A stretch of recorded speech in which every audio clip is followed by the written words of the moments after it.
Do you find it really challenging to find time to fit in homework and snacks and everything else that the kids require these days after school? And at times, it can be a really stressful time of day if you have kids who are emotionally exhausted and just cannot keep it together.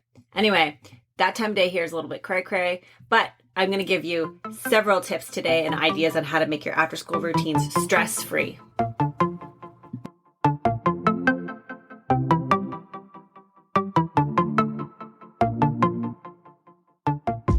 Hey, I'm Brianne McKenzie. I'm a mom of 4 little kids, teacher of students with special needs, and a health and productivity buff.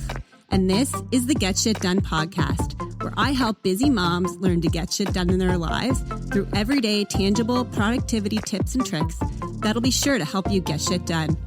Whether you're a busy working mom inside or outside the home, I'll share my how-tos and my step-by-step strategies you need to prioritize what's important in your life and create the energy you need to follow through. Now, grab your earbuds and join me for a mom chat while you're doing the dishes, folding the laundry, or exercising with your kids. And let's get shit done together.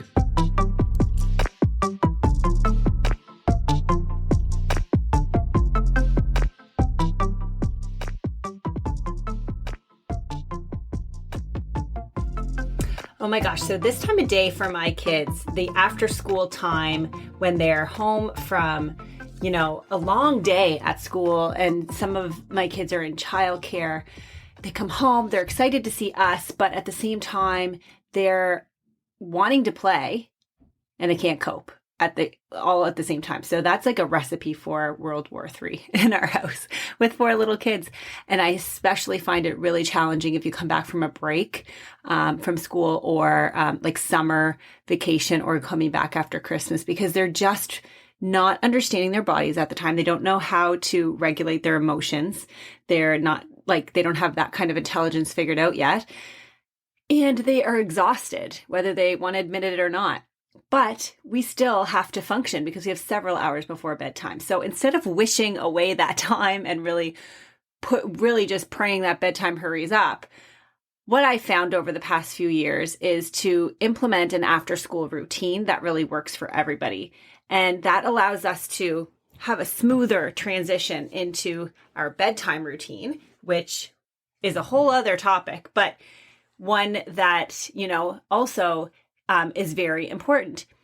So routines in general, as we know, are super important to help keep our ship together, keep it floating, because as moms, as families, we're unable to do it all on our own. And we have to have some of these things and predictable routines and expectations in place so our kids can really know what to expect and not have to use that thinking part of their brain when they're in that emotionally exhausted state. So today, I'm going to share ideas with you to make your after-school routine really stress-free on all parts for everybody, but also functional, so that you can get those things in that you have to do, whether it's sports or it's homework or it's feeding them, all those things. I'm going to chat today all about that. So over the years, I have tried many things to really figure out how we can make this time frame work for everybody. So it's like that 4 o'clock to probably 6:30 or 7 o'clock time frame until we switch into that bedtime routine.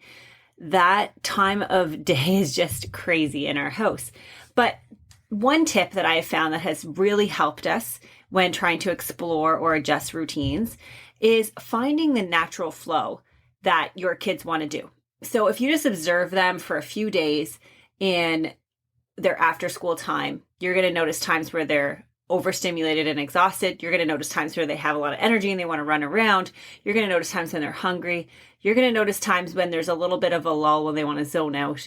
And you're probably going to have to notice times when you have to eat, serve dinner, take them to different sports and things.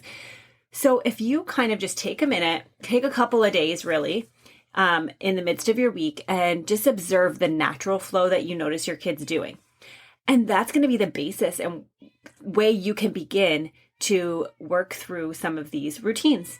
For example, when my kids would come home from school, what they really want to do is play. So in the summer months, like when it's springtime or fall, they want to be outside when they come home. When it's winter, I find they want to play inside a little bit more. But what I was finding myself doing was being like, okay, we're in, let's get started on this homework. Let's get going. And they were starving and they wanted to play and I was fighting them. So it was like becoming a place of friction during our after school routine. So what I've noticed was, okay, let's build in the playtime during that time, that natural time that they want to do that. So that takes a load off me. I'm able to make a snack, get supper started for the first few minutes when they get home from school. So that's really been a blessing because then I don't have to fight against it. So they know when we're going to do that after school playtime, it's going to happen right away. But what's really important is that there's a time frame around it, because if we're doing it all the time, it's really like for a very long time, then it's going to ruin all the other aspects of the routine. So after you have used that natural flow, you've worked that into your brain as to what it is that's important to have happen at what time for your routine, you're going to flush that out a little bit and figure out if you're able to fit in the things that you feel you value as a family, that you can see if you can fit that in your night. So for us, it's homework, it's playtime, it's supper time together, and it's bedtime routine, like early bedtime. So we like those things. Our kids value TV. They would like to have a show.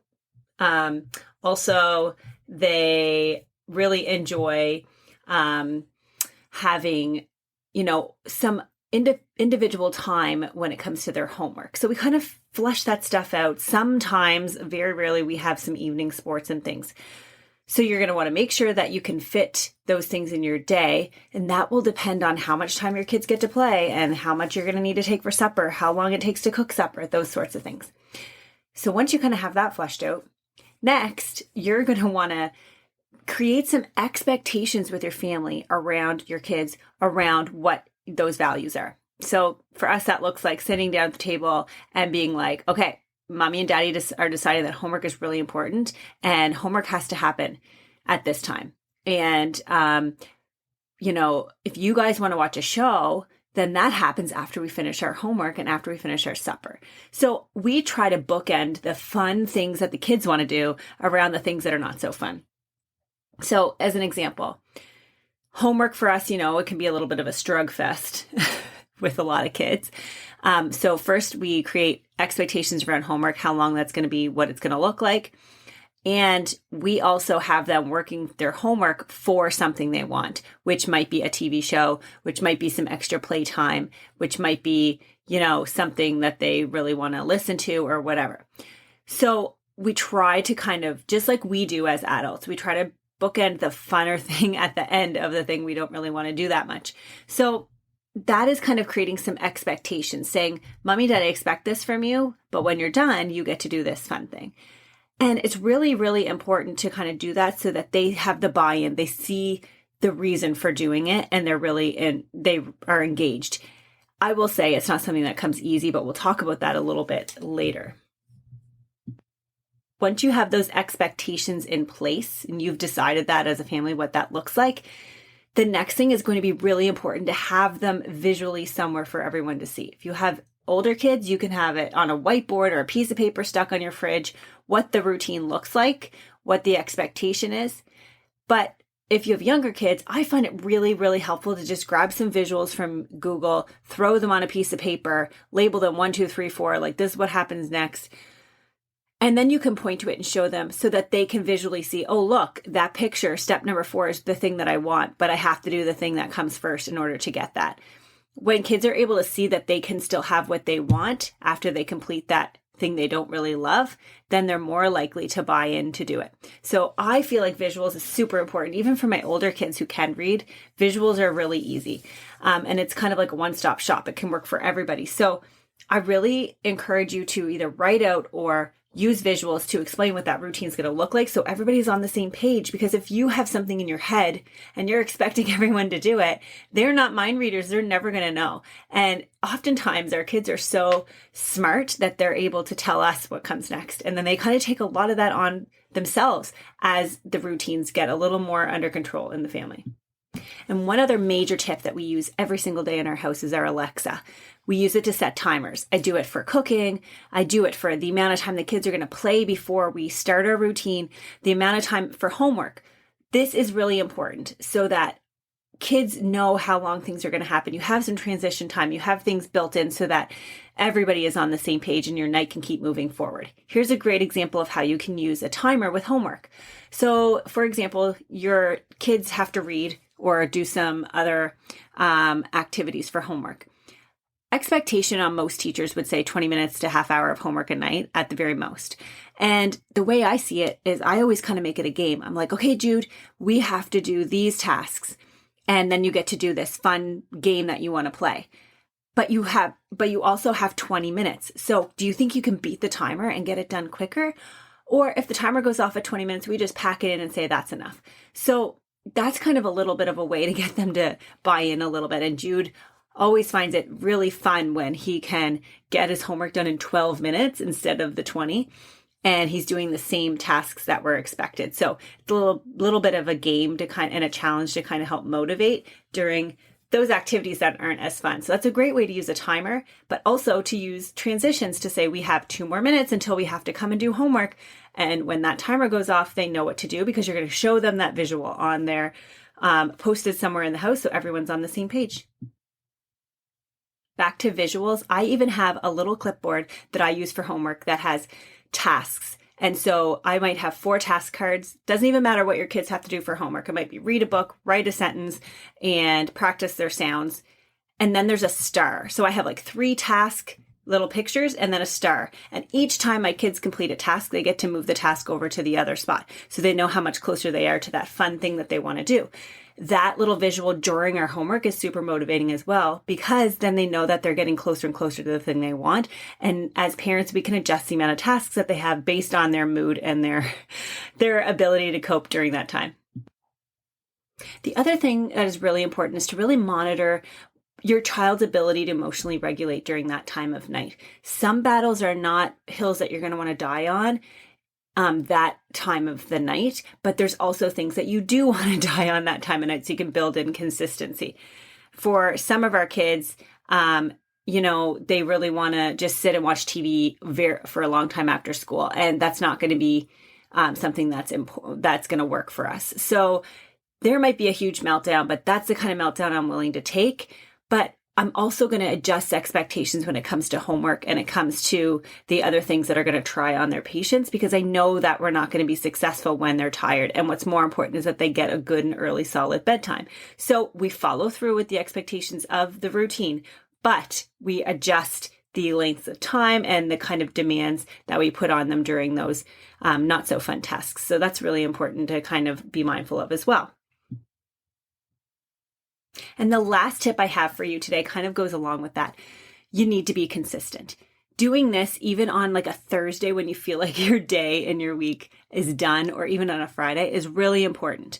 But hear me out. You know me, and you know I am not the type of person that's going to be doing this every night of the week. That is just not how it rolls for us. Monday to Thursday, Monday to Friday, depending on the week, is our time for our after school homework routine. Saturday and Sunday look so different. But the really great thing about kids and how resilient they are is that they understand that it's different on the weekends. And they know that when Monday comes, we're back to the way things were. If you have these routines in place and you're able to show up on the days that are important for them to know how to learn to do this, they're going to have no problem flip-flopping back and forth. The issue is when we have a hard time staying consistent, when we're tired and we don't want to follow through. So I promise you, if you do this for, 2 or 3 weeks, say Monday to Thursday for 2 or 3 weeks, these routines are going to run themselves. And I'm a perfect example of that. My 6-year-old son basically does all of his homework on his own. And we used to have to suffer through tears and screaming and crying. So I'm telling you, there's hope at the end. It doesn't have to be stressful, but the consistency really matters. The visuals really matter, the timers, and really going with the natural flow of the family and what they need. If you like learning more about routines and really wanting to get some of those in your life, I offer one-on-one coaching for moms to help do routines in any aspect of your life.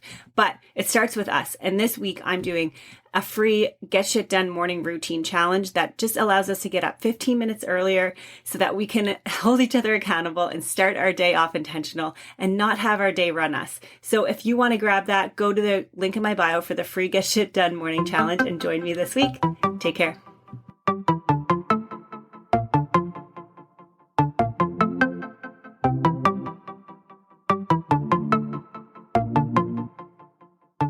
Well, that's it for me today. I'm likely needed for some mom duties right about now. Thanks so much for joining me for a chat, and let's do it again soon. And be sure to follow me on Instagram at Brianne_McKenzie123 for more tips and tricks on how to get shit done.